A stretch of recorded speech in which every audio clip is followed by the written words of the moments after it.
I want to touch her reassuringly on the shoulder, but I stop myself, not knowing if it's the right thing to do. Not because she looks fragile, vulnerable, or sad. It's the opposite. After a while, her expression belies no emotion at all, only contemplation. Suddenly, she whirls around. Now all this food is going to go to waste. Yeah, that makes me mad. Although it's obvious she seems more hurt than mad, the bag dangling from my hand feels like it's filled with lead. Let's go on a date. Let's use it then. Where do you want to go?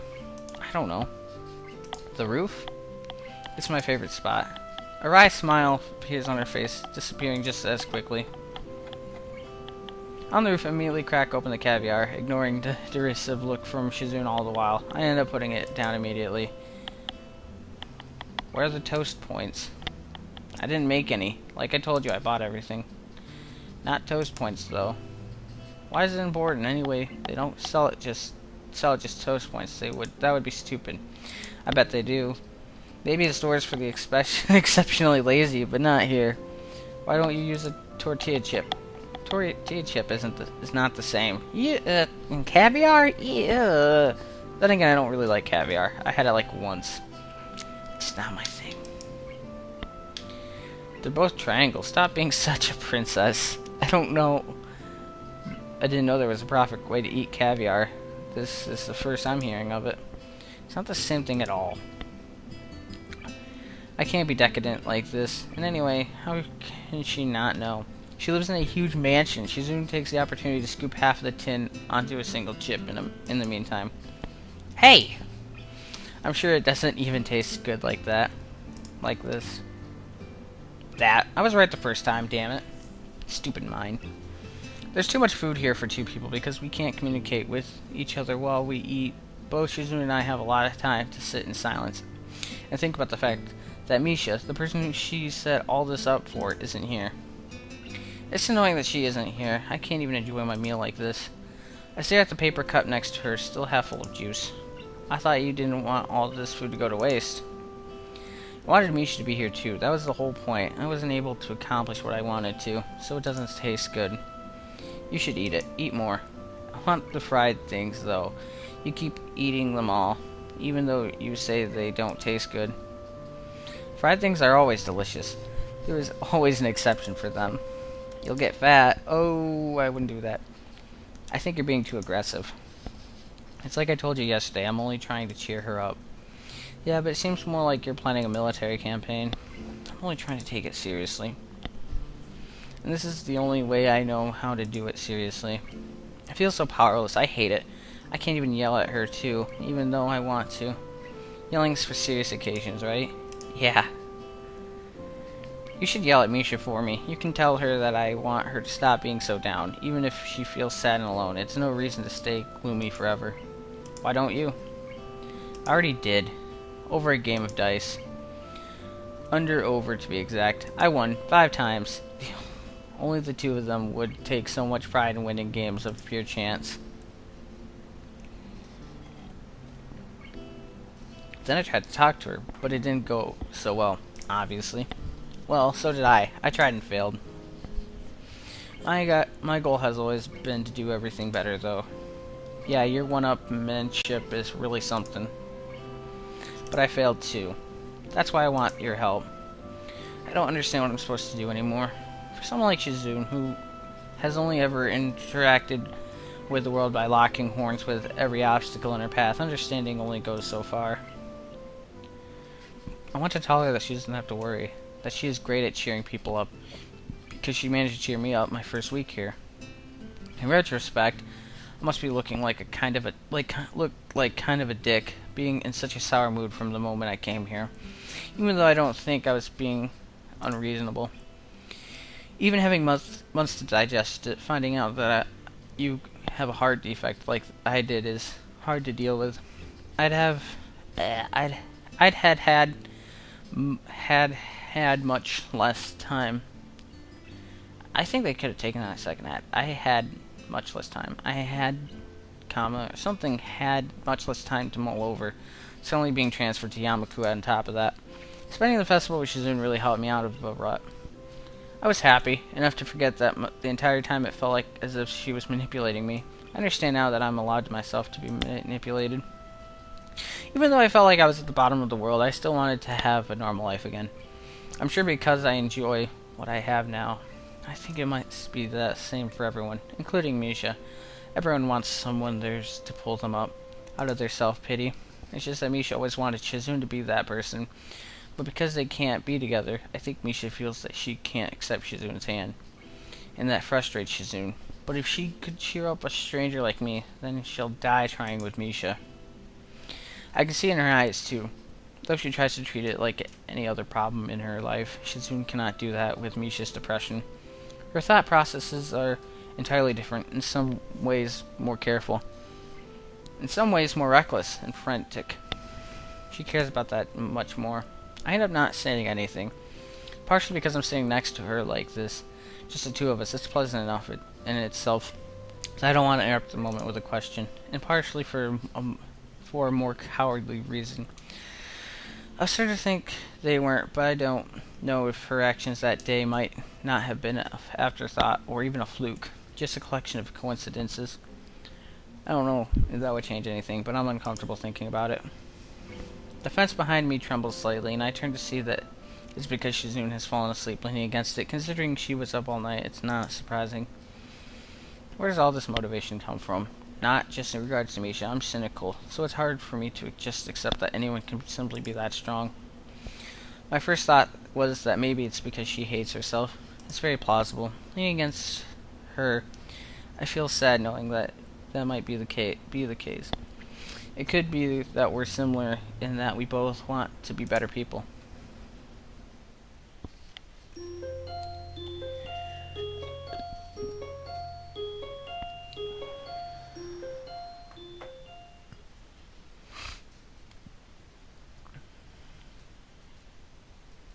Seems like I ate too much yesterday because I wake up in the morning feeling just nauseous enough for it to be a problem.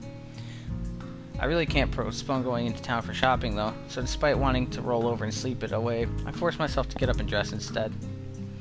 Somewhere between buying toothpaste and a few other groceries, I end up walking it off. Then I feel hungry. After stopping for breakfast, it hits me how much time has gone by.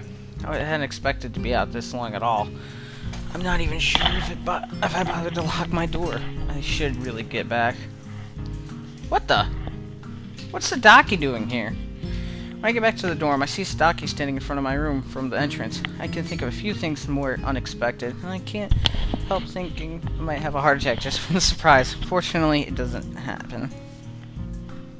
As soon as he sees me, he says hello in his usual detached way. I'm a little slow to reply to him, but he repeats the greeting without missing a beat. Hello. Is something wrong? I'm just surprised to see you here. Not as surprised as I could have been, since it's impossible to mistake him for anyone else. I'd recognize those weird clothes anywhere. Come to think of it, I've really surrounded myself with distinctive-looking people lately. Hidaki's head lolls slightly at one side a little too easily. Why? Is it unusual to see someone's family come to see them? Well, yeah, actually. So, Hidaki isn't such a robot after all. In fact, it's almost as if he's more caught off guard by the fact that he even can be caught off guard, but he recovers quickly. Nevertheless, in that brief moment, he looks his age. The uncomfortable side of his seems like the more honest, and I wouldn't mind seeing more of it. Not so much, though, that I'd go out of my way to pry. Only Shizune would be that zealous. That my thoughts could get so far as proof she's rubbing off on me. I think you'd have a reason, that's all. There is one. See? Anyway, we can talk while we're looking for... That's why you're here, right? Shizune's in the student council room. I was looking for you. We might take a trip soon, a family trip. Do you think she would want to come with us? Yeah, I don't know. She's kind of been on the warpath lately with a lot of stuff, and when she's focuses on something, she won't just drop it. I guess you would know that. Hidaki looks much more at ease walking around than I did my first week. So this isn't your first time here? Just throwing it out there, of course, completely ignoring the surrounding environment. Could just run in the family. It'd explain why Hidaki seems so distant from Shizune. I get the feeling there's more to it than just her deafness. No, but this is the first time I could walk around so much. It's kind of weird here. I bumped into a person who told me women are not allowed in the dorms. After I told him I'm not a woman, he told me I was misleading and then accused me of being an assassin. I was warned that he was not only invincible, but strong enough to probably destroy the building with a punch, or at least knock over the painting hanging in the hallway. By the way, that painting is already screwed to the wall. It's actually screwed to the wall. Yeah, that's the guy across the hall from me. He's okay. I see. Oh, you left your door open. It was unlocked when I came here. I'm a little annoyed that Hidaki knows that. The only way he could is if he opened my door, but the feeling passes. It doesn't matter. I have nothing to hide or steal. Your soccer ball is really nice. That's one of the things that doesn't matter. If you are a soccer player, a soccer ball is very important. I guess it is. It's all that makes me smile. I'm here because my father bought a new phone and he wanted to update Shizune in case she needs to call him. Why would he call? No, text. She can't call. I thought that you should know too, since you're her boyfriend, aren't you? Yeah, why? Just in case there's something wrong or she needs anything. It isn't what I meant, but I'll go along. Even if she did, she probably wouldn't call. That is how she is. Well, if you know, coming all the way here for that, though, he could have updated her via email. He does not like using emails. That's so old-fashioned. Don't tell me he's still doing business through regular mail or something. Silence. No, it's my turn to feel awkward. Is Hidaki taking it literally, or did I hit the mark? No, I'm not sure it would really come down to...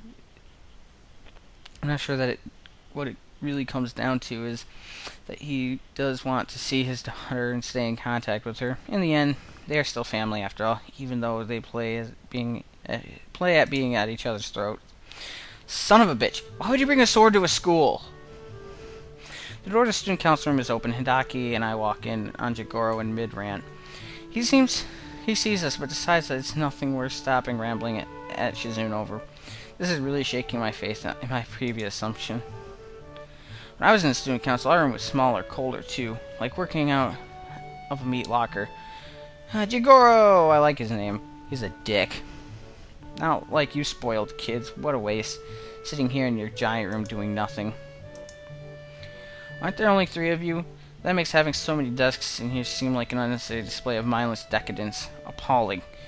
You must use the desks you need, and not one more. It's part of my code. It may be odd for me to think so, but hearing only half the conversation is pretty strange. Also, that's some code. Now that I've arrived, he's changed the subject and it's talking about the reason he's here. Hidaki and I are going on a trip. What are you doing? Does everyone who uses sign language mumble while they do it? No, but I'm just an amateur. It helps me think. It's kind of like force of habit. Just an amateur. Unbelievable. Fine. Fuck you! I just started learning this year, motherfucker. I'm gonna take that sword and shove it up your ass. Ugh, I liked Jigoro for a little bit until he started being a dick. He turns back to Shizune just in time to catch her shaking her head from side to side. Are you sure you won't be coming along? She reiterates the gesture. Fine. Can you tell her to call me if she needs anything? Yes.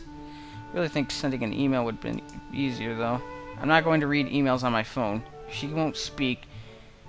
She can't speak, you ass! She can call Hidaki. I suppose if I have to be reached, you would have to call me, or that other girl would have to call me. Actually, all 3 of you can just call Hidaki. With that, he swiftly turns and leaves, Hidaki trailing behind him. A long trip for something that took 5 minutes. Neither of them can express their feelings very well. In Shizune's case, I have the question whether she would if she could. It explains a lot, but she doesn't seem unhappy with the arrangement. Even so, I wonder if she might be. When the door closes behind them, leaving Shizune and I by ourselves, she lets out a deep breath that seems to echo in the silence of the room. It's totally ridiculous asking me to go on a trip. The timing couldn't be worse. It overlaps the student council elections, for one. Second, I haven't even cheered up Misha. If you consider that, it's annoying to even have anything else to think about. Yeah, but you might be too focused on all that stuff right now. Shizune adjusts her glasses roughly. Completely, 100% right. The minute I decided I was going to cheer up Misha, everything went on the back burner, I suppose. I think your dad might care about you more than he lets on. I know. So then, it could be a good idea. No. And then again, more firmly, as if for both of us. No. After coming this far, I can't take a break. Vacation would be jarring. It would be like waking up in a different life. Yesterday was like my vacation, so now we have to go all in. I'm sorry, but it's just how I am. I remember what Yuko said, that she found Shizune brave, in a kind of way. I think I understand what she meant, and I have to agree, even though it could also be called recklessness, or foolishness, and pointless stubbornness. I guess you could call it bravery, too. However, I can see that there's a more fundamental flaw in Shizune's thinking that I hadn't noticed until now. I'm sure that Shizune has reflected longer, and more arduously than I could, about what she messed up to create such a bad situation between her and Misha. However, as typical for her, she wouldn't let it hold her back and immediately set out to fix the problem. This completely ignores a large part of the problem, Misha herself. Moving from critical introspective to hold Misha up as part of a goal causes the person to go lost in the shuffle. Shizune has said a lot in the past few days, but nothing about how Misha feels. Shizune's way of thinking is abnormal. Few normal people would reject a friend, and then expect things to go back to the way they were so normally. Shizune does because she sees life as, if I had to put it simply, capable of being segmented and compartmentalized. Misha, like anyone else, sees it as a whole experience, a long, continuous journey where one moment of heartache can follow you forever. For Shizune, an event is an event, and few of them cross over. Life is compartmentalized around triumphs, failures, and decisions, where each one stands as its own story. It's why the thought of a vacation is jarring to her. It's why she can only appreciate a person's immediate emotions. It's exactly how someone obsessed with living in the moment would think, really.